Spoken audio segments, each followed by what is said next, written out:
Janet and I had been married for 12 years. We had been sweethearts since we were 10 years old. I was never interested in college, so I got an entry-level job at Desmond Engineering as a draftsman right out of high school. Janet and I were married a year later, and the next year we were the proud parents of twin girls. Bethany and Brittany, things were rough for the first few years, but we watched our pennies and everything seemed to work out. I was still a draftsman, but at a few grade level higher than when I started. The money was better, but still tight. We had managed to save enough to buy a small house and had 2 good cars. They weren't new, but they weren't junky. Janet always wanted to be a stay-at-home mom, so she never worked. We didn't need the extra money, so that was fine with me. We were both healthy and in good shape. Janet was a little chunkier than when we married, but not much. She was just over 5. Tall and had dark brown hair that she wore with bangs. She looked like a small Marie Osmond. I hadn't changed at all. I played right tackle on the high school football team, so I wasn't on the small side, but I wasn't flabby. Billy Martin moved to Reading from Lancaster about a year ago and got a job at Desmond Engineering as a surveyor. Billy and I used to play football against each other, and we became immediate friends. He married his high school sweetheart. Also, a redhead named Sarah and Jan became instant friends. They didn't have any children yet, but they were perfect babysitters when we weren't at work. Billy and I enjoyed each other's company. It was a pleasant break away from the wives. Of course, Janet and Sarah were doing the same thing. They would shop together and go to parties and club meetings, while Billy and I watched the girls in the TV.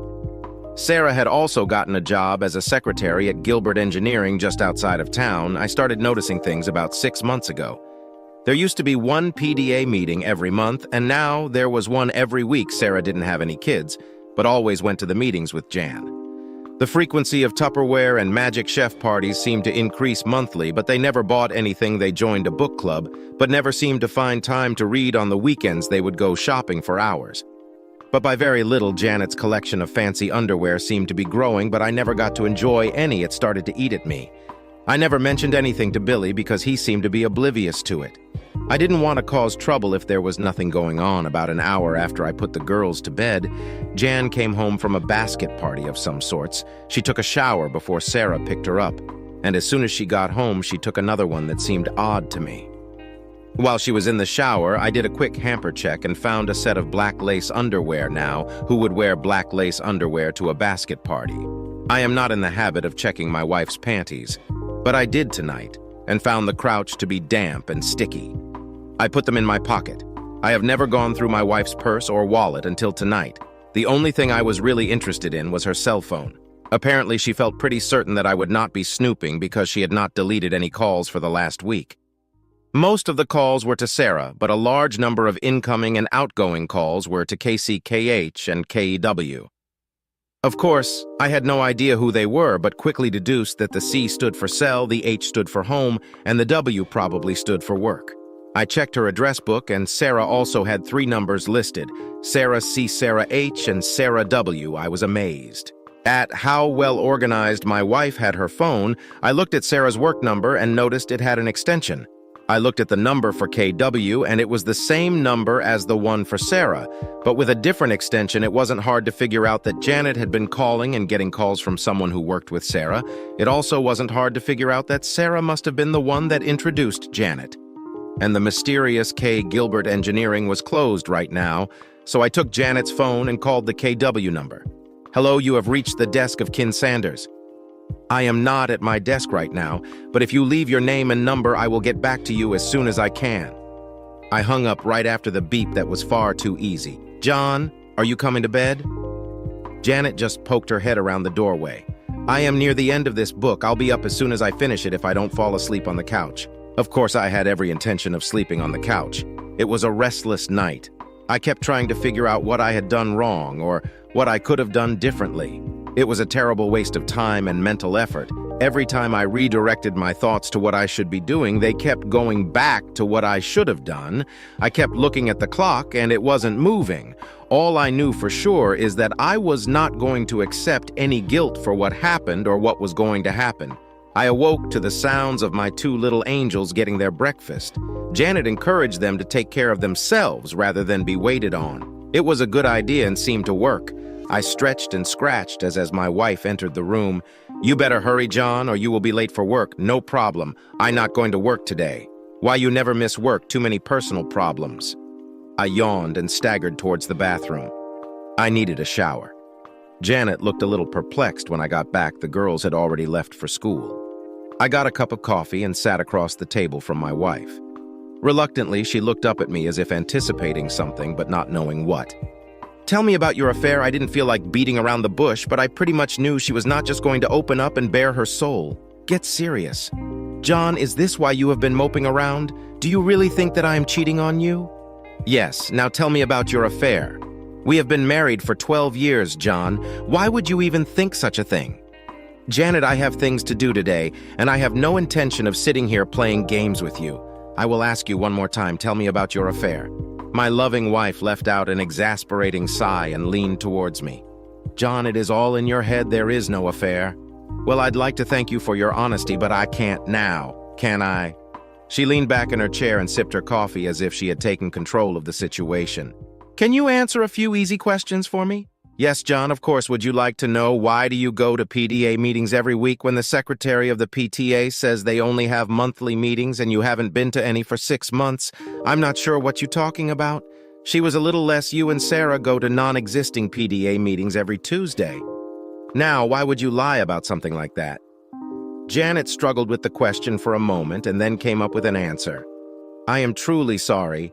John, Tuesday is ladies' night at Rosie's Cantina in Sarah, and I have going for the 2-for-1 margaritas. We didn't want you and Billy to think we were messing around, so we didn't tell you it was a mistake, and I am sorry from now on.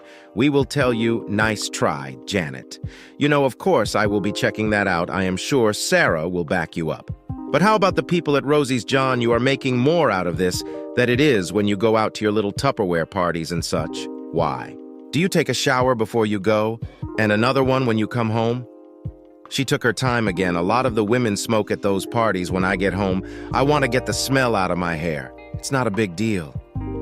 John, why do you wear fancy underwear to go to these parties? You never wear the sexy stuff for me, except when it's a special night. Every evening you spend with these housewives, you wear your best. Why? I don't have a good answer for that. I just want to feel dressed up when I go out sometimes. I was starting to get the shits about her lies. It was time to end it. I was mad. And it was difficult to control. These are the panties you wore last night. I tossed them on the table. The crouch was damp when you came home and covered with something sticky. I know what the hell juice is, and I know it isn't mine. Don't you try and tell me you have a yeast infection, or I swear I will hit you. Janet was squirming in her chair at this point. She was trying not to look at me. No quick answer seemed to be coming. Damn it, Janet, why did you come home wearing juice-stained panties last night? I want an answer. Stop it, John. Just stop it. I can't take any more of this. We have been married for 12 years. How can you treat me this way? The steady stream of lies and constant denial finally got to me with all the force I could muster. I heaved my half-filled coffee cup across the room, shattering the front of the microwave oven. There was no doubt this time that I got Janet's attention. I had never seen that expression on her face before because she had never seen me mad before. Leaning across the table, I looked directly at her and spoke louder than I had before. Who the hell is Ken Sanders? She pushed herself out of the chair and backed up to the sink, trying to get away from me for the last goddamn time. Who the hell is Ken Sanders? A friend. Just a friend. She was scared to death as the words came out of her mouth. Did you have sex with him? Yes, I had sex with him. Did you have sex with him last night? Yes, I did. Stop this, John. Please stop this. I'm sorry. Just stop, please. She was standing by the sink, bawling like crazy. I got a cup from the cabinet and poured myself a fresh coffee as I started to sit down. Janet's cell phone rang. Her eyes darted from me to the phone and back to me. It's from Ken. I think we better answer it. I pushed the speaker option and answered the call. Good morning, Sugar. I just got to work and saw that you tried to call me at my work number last night. Did you leave something at the house, Janet? Or should I say Sugar seemed mortified? There was a moment of silence. Janet, are you there? Is something wrong? She looked at me with a petrified expression. I nodded at her to answer. Ken, she hesitated. Ken, my husband is here. He knows about us. He has the phone on speaker. He didn't hang up, but he didn't answer either. I felt obligated to let him off the hook. Ken, good buddy. I have a few things that I have to do this morning, but I promised to come see you this afternoon. Maybe you should put 911 on your speed dial. I ended the call and put the phone back in my pocket. Janet just stood by the sink in her bathrobe, shaking. I have to go now. I have one more question. What is the name of the guy that Sarah is seeing? John. No, please don't make me. The second cup flew across the room and smashed into tile wall behind the sink. She jumped back and couldn't talk fast enough, Calvin. Calvin Bostic, I will be back this afternoon. Have all of your things moved out before then. My mother will stay with the girls until we can make other arrangements. Anything that you can't get into your car, I will deliver for you. Let my mother know where you will be. Don't call me. She didn't move or say another thing as I walked out the door. Of course, I had no idea what to do next. I decided to go by the office and see Billy. I thought of him as a friend and felt that he should know what was going on.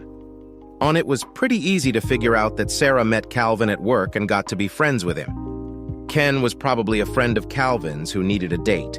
Maybe I was oversimplifying it a little, but I felt it was close enough. Billy wasn't in the office. He was out at a site setting some stakes or something like that. I called him on his cell. Billy, I hate to bother you, but I have bad news. Is somebody hurt? Not yet, but they going to be. What the hell are you talking about? John, Janet, and Sarah have gotten themselves a couple of boyfriends on all those nights that they were supposed to be going to meetings and Tupperware parties. They were really getting together with them. Are you sure? I don't believe you, John. It sounds like some kind of, to me, ask Sarah about a guy named Calvin Bosk. He works at Gilbert with her. I think she introduced Janet to another guy from there. Also, are you sure? Damn it, John. I know Calvin Bostic. We were in the same graduating class. How about a guy named Ken Sanders? Yeah, him too tall. Skinny fellow. Billy, I figure that Janet is going to give Sarah a heads up as soon as she can. Janet gave me a whole line of crap this morning before I pinned her down. I assure you will get the same runaround from Sarah. Billy hung up the phone and I went to personnel to request a short vacation. I didn't feel like working right now. It only took 10 minutes to shift what work that I had on going to another draftsman. About that time, Janet's cell phone rang. Caller ID showed that it was Sarah. Janet, what the hell is going on? I just got a call from Billy. He is coming to the office. I think somebody told him something. I didn't answer her. Janet, are you there? This is not a good time to be playing games. Hi, Sarah, this is John. I had to borrow Janet's cell phone this morning. Mine was dead. What are you talking about, Sarah? What exactly did somebody tell Billy? I couldn't help myself. I felt mean and nasty at that moment. I'm sorry. John, I thought I was calling Janet. I'll try and get her at home. I don't think you should bother her right now. She's really busy getting all her stuff packed. She doesn't have time to chat. What do you mean by getting her stuff packed? She's going to be moving back in with her parents for a while. The pause at the other end of the line was hilarious. I was smiling as I imagined all the scenarios that were going through Sarah's head. I think it might be more important for you to tell Calvin that Billy is on the way over. He could probably use the head start. Oh God, no, this can't be happening. No. She hung up on me. The nerve of that woman. We only had one credit card, so canceling it was no problem. We also had an ATM, Diet card. It took me 5 minutes to change the PIN number. I had no idea what to do with the checking account, so I just ignored it for now. I needed it to pay the utilities and other bills anyhow. I was just hoping that Janet did not take any checks with her. The cell phone rang again, but this time it was mine.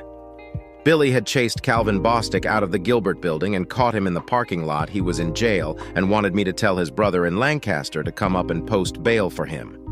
I called his brother. There was nothing else I could do for Billy, so I went to Taco Bell. After lunch, I stopped by to see my mom and dad. I explained everything to them. Mom was more than willing to watch the girls for a while. During the week, she would stay at my place, and on the weekends, the twins would stay with them. Now it was time to visit Ken Sanders. The guys in the drafting department at Gilbert couldn't wait to tell me about Billy's visit that morning. The drafting department overlooks the parking lot, and they saw all the action. Billy caught Calvin before he could reach his BMW. He threw him over the hood of one of the cars and began smashing his face. The security guards followed them out and tried to pull Billy off with no success. Finally, one of them hit Billy in the neck with a taser. He was still out. When they stuck him in the police car, they had to haul Calvin away in an EMT vehicle. One of the guys showed me the cubicle where Ken Sanders worked. It was empty. Seems like old Ken suddenly quit this morning. We went by Sarah's desk and she was not there either. But it looked as if she still worked there. 10 minutes later, I had Ken's home address and I was headed for the parking lot. It was a small ranch house with no garage. There was a white Lexus in the driveway with the trunk and back doors open. As I walked up to the door, Ken Sanders was coming out with an armload of clothing.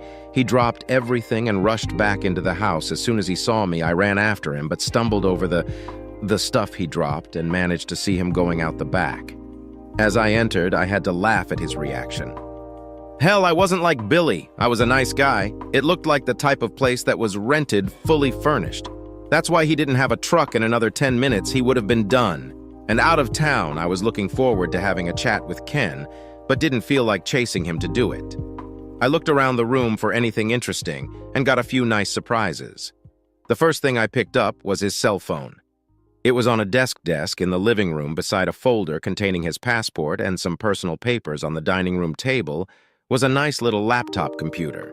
I couldn't find anything else, so I gathered up the few goodies that I had and left.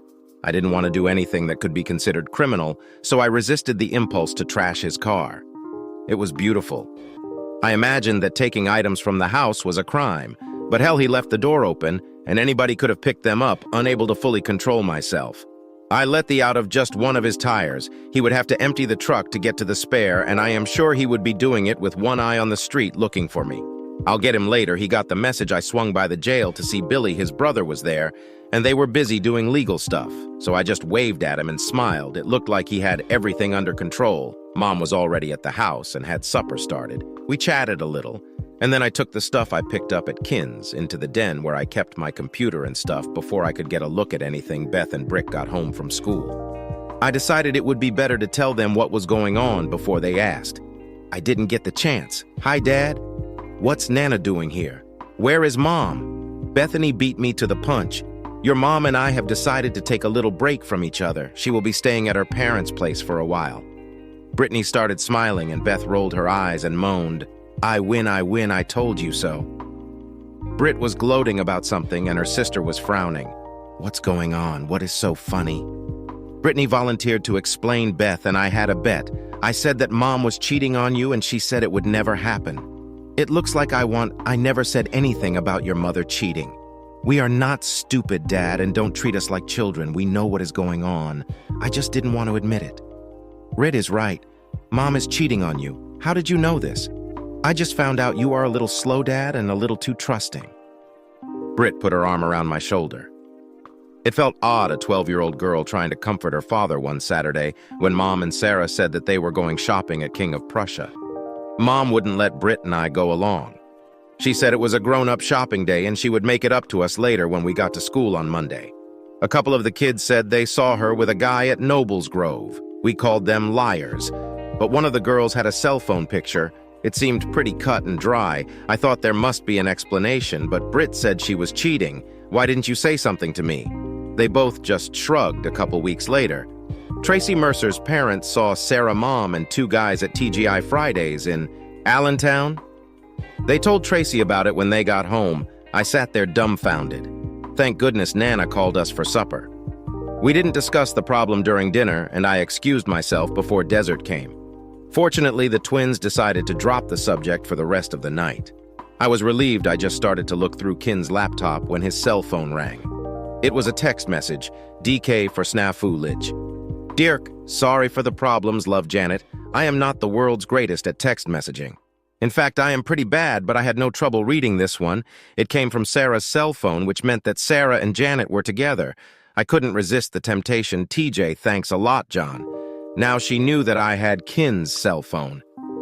I spent the next couple of hours looking through files and folders on Ken's computer. There were no emails between Janet and Ken, but there were a few between Ken and some old friends in Lancaster that were interesting. I was astonished by what I read and definitely did not like it. Janet and I had been together almost our whole life, and now I found out that I never really knew her. She seemed to have bonded better with Ken in less than a year than she did with me in almost 20. While I was replacing the printer cartridge, I noticed that I was crying. That is not something that I normally do. She hurt me with her cheating, and now I felt salt in the wounds. Maybe it was from my years. I printed out several emails and a dozen pictures. I would have done more photos, but I ran out of the expensive paper. There were no pornographic pictures or even anything racy. They were all fit for mixed company. Beth stuck her nose in the door and asked if she could call her mother. I didn't feel that I could refuse. My mother was with the twins while they talked to Janet and overheard everything. She wasn't eavesdropping. But it appeared that the girls weren't trying to hide anything. Mom told me later that they did not cut Janet any slack and blamed the entire problem on her. The conversation lasted less than 5 minutes. The emails were extremely interesting. Ken had applied for and was hired as an engineer for an alternative power project in Spain. His starting date was in 6 weeks. Apparently, he had not given notice at Gilbert that he was leaving. I'm sure that Sarah knew, but nobody else there mentioned it. He had all the papers ready for the trip. Except, I had his passport. I am sure he could get a replacement, but he better hurry if he wanted to make his start date. I guess he could always go to the police and report that I pilfered it, but I didn't think he would do that. He hadn't made any plane reservations yet. One of the emails is to a close friend explained a lot of things. Janet was planning on getting a divorce after she joined Ken in Spain. She realized that I would never allow her to take the girls out of the country, so she was going to have me declared an unfit father. The letter didn't go into a lot of detail as to how she was going to accomplish this, but indicated that it would be severe enough to deny visitation rights with the twins, or custody. Now that was downright. Ken was the one writing this letter, so it was all here. Say I would have liked to have something original from Janet describing it, but I had to make do with what I had. I printed out several copies of this letter. Mom was falling asleep watching Lino, so I sent her up to her bedroom. The girls were already in bed. I fell asleep on the couch with 4 empty beer bottles on the coffee table. I woke up to the smell of fresh coffee and bacon. Mom always put out a good brie breakfast. The girls were finishing their cereal. When I made it to the table, I had to endure a few good-nature digs before I could get started on my EGS. The conversation was light until it was time for the bus, girls. I am afraid that your mother is going to try and separate us. She is planning on having me identified as an unfit parent, so that she can have you all to herself. I have no problem with shared custody if that will make the two of you happy, but I will not give up my right to see you and be with you. I don't want you to have to sides, but I want you to know what is going on. Be careful and don't listen to any lies. Dad, we are smarter than you think. Don't worry about anything. We love Mom, but we are not going to let her screw you or us. Brittany was smiling, and Beth gave me a thumbs up as they walked out the door. Mom filled my cup and sat down with one of her own. Relax, John. Everybody is on your side. After showering and shaving, I put on some clothing that was a little better than I normally wear. I felt a little odd when I left the house because I had 3 cell phones with me. I made a mental note to get a charger for the cell phone that I got from Ken. I probably wouldn't need it, but I'd rather be prepared. I signed in at the family services office and waited for a CASU worker to call me. I was embarrassed when I finally got called because I happened to know the lady that came out to help me. John Terrell, I haven't seen you in over 10 years. What have you been up to? Jod Mitchell was easy to remember in high school. She was one of the goth girls. The goths had their own little group and stuck together. They were ostracized by most of the other kids, especially the jocks, including me. She looked normal now, but I will always remember her by his pink streak hair, black lipstick, and dark-on makeup. The funny thing about the goths is that you could never tell if they were into drugs, sexual deviations, or witchcraft. As far as Jod was concerned, it was probably none of those, but you always believed the most outrageous. The nameplate of her desk read J. Mitchell, so I assume she never married 12 years ago. I could understand that, but today she looked John. What can I do for you? My train of thought is broken by her question. I found myself stammering a little. You look great, Jod. She laughed at my awkwardness. Do you mean compared to what I used to look like now? I was embarrassed, I guess. But I didn't mean to imply anything. Relax. John, I was halfway through college when I realized I was smart enough to face the world as who I was without the fake facade I have been in what you would call normal for almost 10 years. I'm a lot more comfortable with normal than before. Damn it, but that sounds patronizing. I have a hard time keeping my foot out of my mouth. You will have to excuse me, forget it now. Why are you here before we start? I need to ask you a question. Do you have a file or report on me, anything at all? Her fingers danced across the keys like a piano player. Nothing here, John. You did marry Janet Wilcox, is that correct? Yes.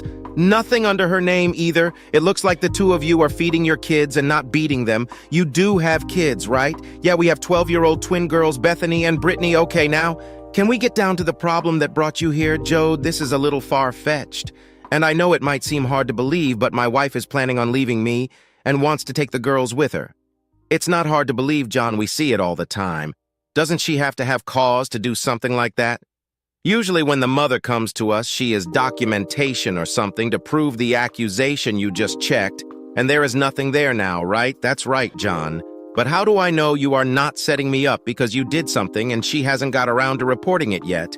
Maybe she is getting medical information or police reports before she comes to our office. Just because we aren't showing anything in our computer doesn't mean you didn't do anything. What you were saying is that I can't win. No, I'm not saying that. Why do you think she's going to do something like this? I had no intention of showing anyone the email that Ken had sent.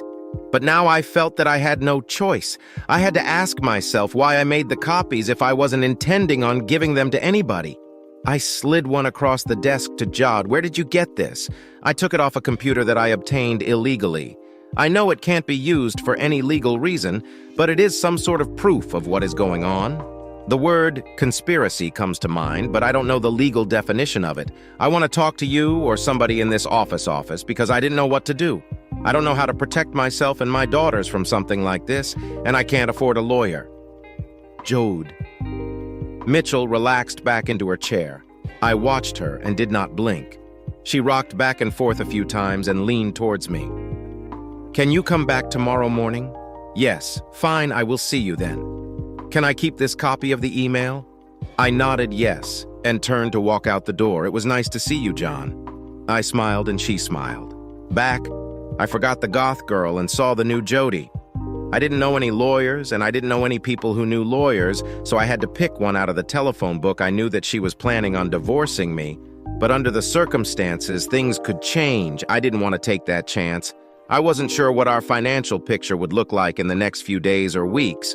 So I got the lawyer to quote me a price for the whole package up front, and I paid it in cash. I told him to do it the quickest and easiest way he knew. If she wanted the house, she could have it with the property depreciation. It was worth less than the mortgage. The other thing I insisted on was joint custody of the twins at a minimum. I would take full custody. If he could swing it, I would pay child support, but no alimony on the way to lunch. I got a call from Billy. He needed a place to stay, and of course, I offered to put him up. We met at Taco Bell for the gourmet lunch combo. He had a silly grin on his face when I walked up. I know you can't be that happy. What happened? A friend of mine who works at Community General Hospital gave me a little update on Calvin. Sarah went over there to visit with him while she was there. Calvin's wife walked in with her 2 kids. Sarah had no idea that she was being played. It got so messy that the hospital security people had to escort Sarah out. I went by Gilbert to talk to her, and she was no longer there. She had quit.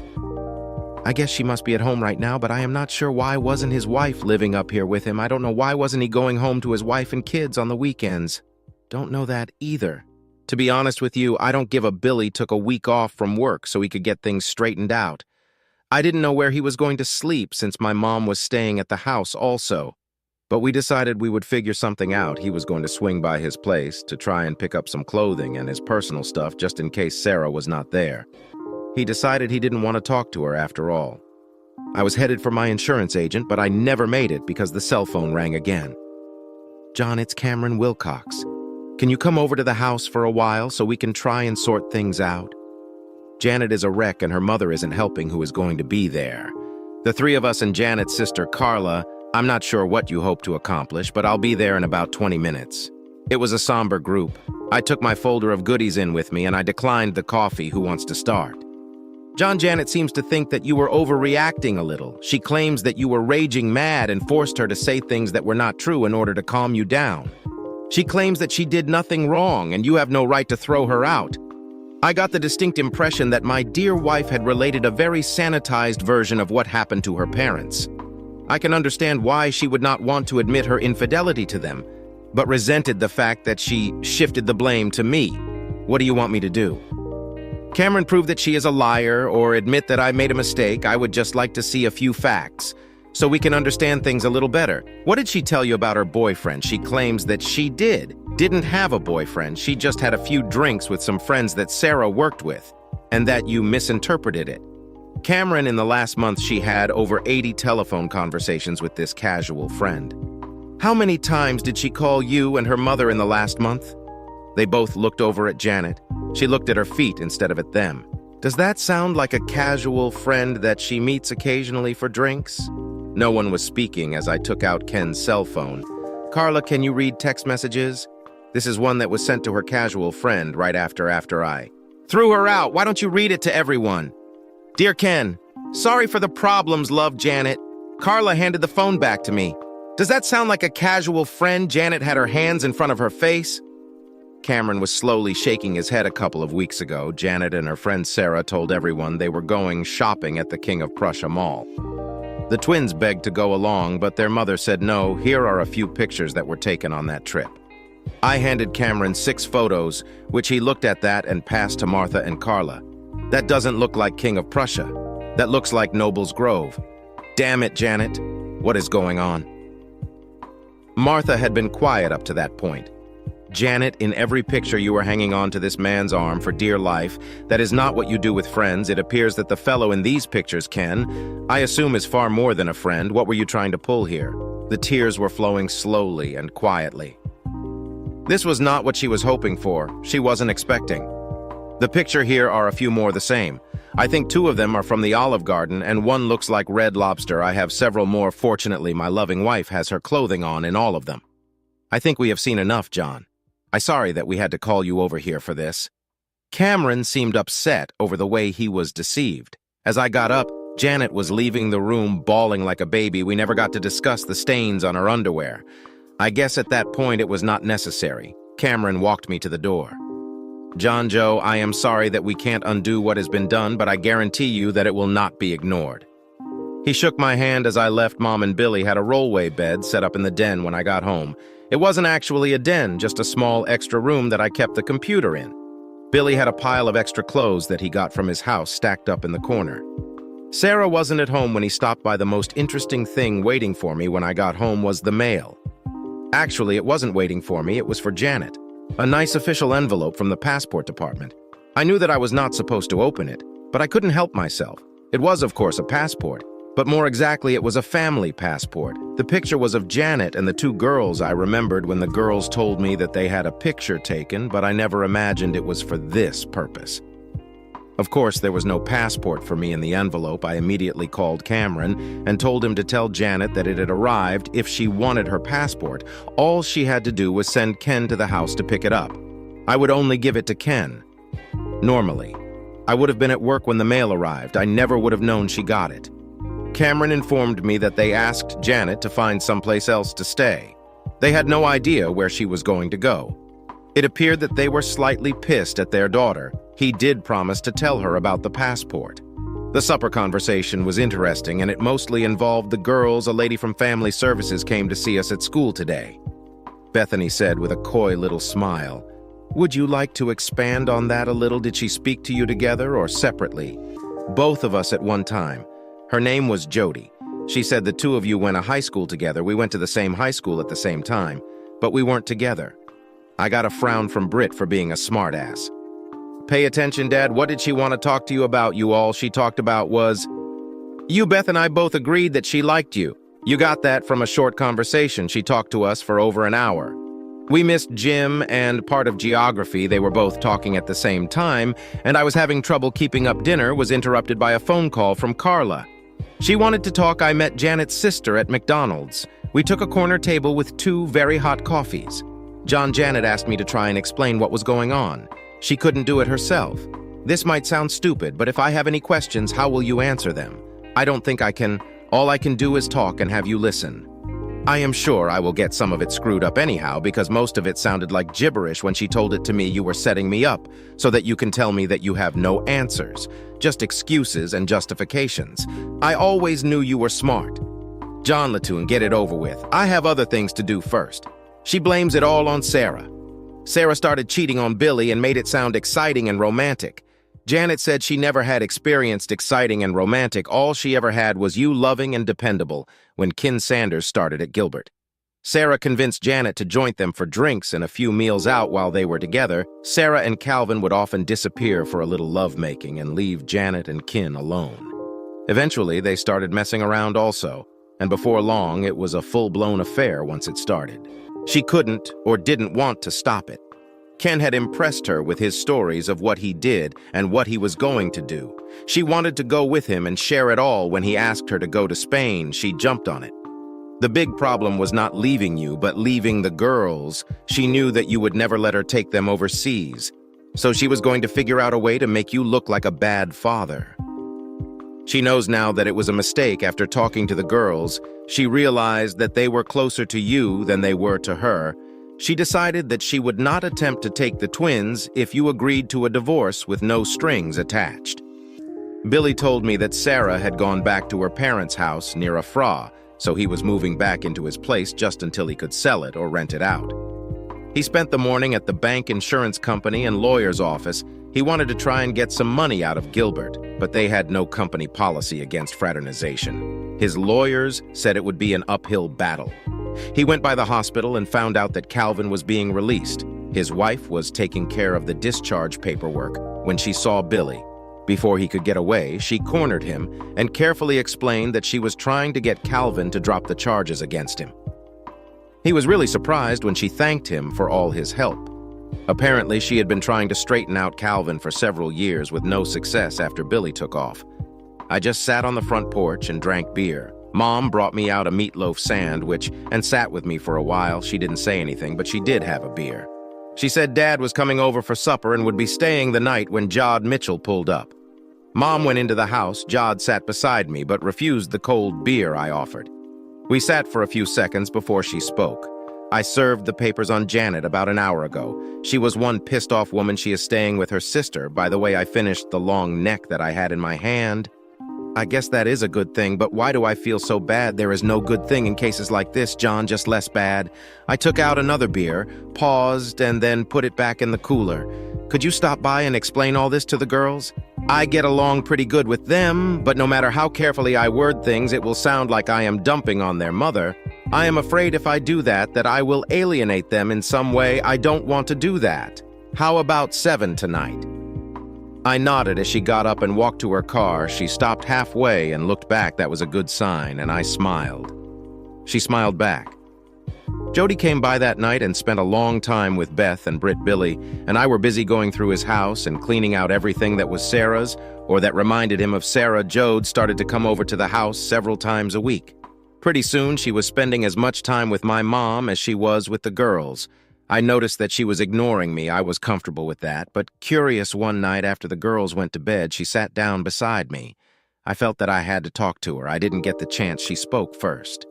Danny, do you have any wine? Well, sort of. My conversation skills still needed work. What did that mean? I don't have anything with a cork in it. I have wine, but it all has screw tops. She seemed to think that was funny. Give me something red, will you, and bring the bottle. Well, the bottle was more like a jug, but she didn't seem to mind. I poured and we sipped. I finally forced myself to break the ice. I guess the girls are getting a lot from your visits. How long are you going to have to see them? Oh, the twins are fine. They don't need to see me. I come over here to see you. I don't understand. You hardly even talked to me when you were here.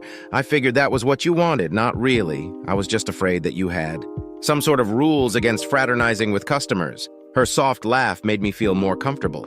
I am amazed that you haven't even asked to see my tattoos. What tattoos?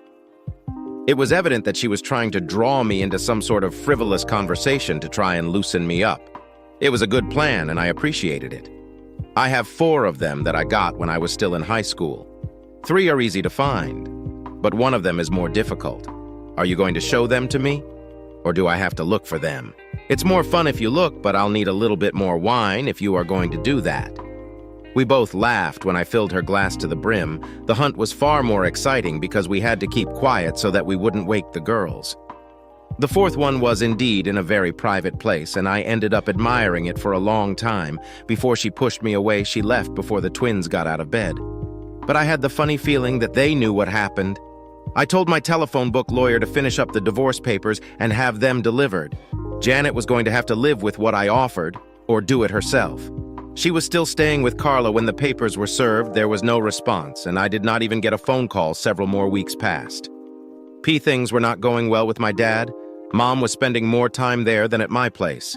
Luckily, school was just finishing for the year, so the girls moved in with her for the summer. By the end of the summer, Dad had been moved to an assisted living facility. Billy and I helped Mom get the family house ready to sell, and Mom moved back in with me. Jod had been visiting the girls at Mom's place all summer and spending 3 or 4 nights a week with me. They went on shopping trips and out to eat together, and I was happy for the attention that Britt and Bethany were getting. At least I wasn't jealous of them anymore. I was pretty sure they knew what was going on between Jod and I. Janet called the girls about once a week, but the conversations were always short, and according to Mom, seemed stressed most of the time. The twins didn't even tell me that she called Billy's divorce from Sarah was finalized. I had no idea what the status of mine was. He had also decided that he wanted to start his own surveying business and asked me to go in with him. I was a little short on cash to contribute until Mom came to the rescue when she and Dad ran out of money. Medicare would take over his expenses rather than watch it all dwindle away. She felt that I should use it for the business. I believe that she was also thinking of it as an investment in her future. 3 months later, Billy and I had our own little survey business. Luckily, my drafting skills converted over to drawing plots about a week after school started for the new semester. The twins got a visit from their mother. They thought they were going to the guidance office to see Jody and were both disappointed to see Janet. They tried their best to be polite and respectful to her, but it still didn't go well. She told them that she loved them both and was sorry that things worked out like they did. She was going to Spain to see the windmills, and she would send them some postcards. She promised to call them every year on their birthday, and she would send them fabulous Christmas presents. They said she was crying when she left. Janet never called me or notified me that she was leaving, but her parents showed up at the house the next week. They apologized again for what Janet did, but did not attempt to defend her or justify her actions. Brittany and Bethany were their only grandchildren, and they wanted to be able to see them. I had no trouble with their request. They said Carla was too ashamed to come see me. She was torn between her sister and her parents. 2 months later, my divorce was final Jode, and I went a Red Lobster to celebrate. It was a rare night out without the girls. They didn't seem to mind. In fact, I believe they were glad. In a way, we spent the night at the local holiday, and the twins were excited when I got home at 10 o'clock the next morning. They didn't say anything, but spent the whole day grinning from year to year. A year later, the business was doing great, but unfortunately, Dad passed away. Mom expressed an interest in moving to Florida with her sister, but didn't want to leave the girls. The twins felt that Grandma should go. They carefully explained to me that Jod could take her place, even though she couldn't cook as well as my mom. They also insisted that they were old enough for separate rooms. It was an obvious plan and a good one. The girls got birthday cards from their mother, but no phone call. She also sent lots of postcards. All of the postcards had Spanish windmills on them. I wasn't sure what the significance of that was. She sent them 2 fancy embroidered dresses for Christmas, but hadn't anticipated the growth spurt that young girls reaching their teen years go through. Neither of them seemed disappointed that the dresses were too small. Gilbert Engineering became our biggest client. Billy was glad to learn that Alvin was now teaching electronics at the Lebanon County Vocational School, a big come-down. From his previous position, he was no longer married. Sarah remarried and moved to California. Ken Sanders did not last 6 months at his new job. He was now working in the States, but nobody seemed to know where Billy had contacted his high school alumni association to see if he could find out. My best friend always felt that I left Ken off too easy. The odd thing was that the girls were still getting postcards with the windmills on them. There was never any information on the cards, just generic sentiments. Cameron told me that Janet called them several times. She was working for a travel agency in Barcelona. She never mentioned Ken or gave them any information about what had happened between them.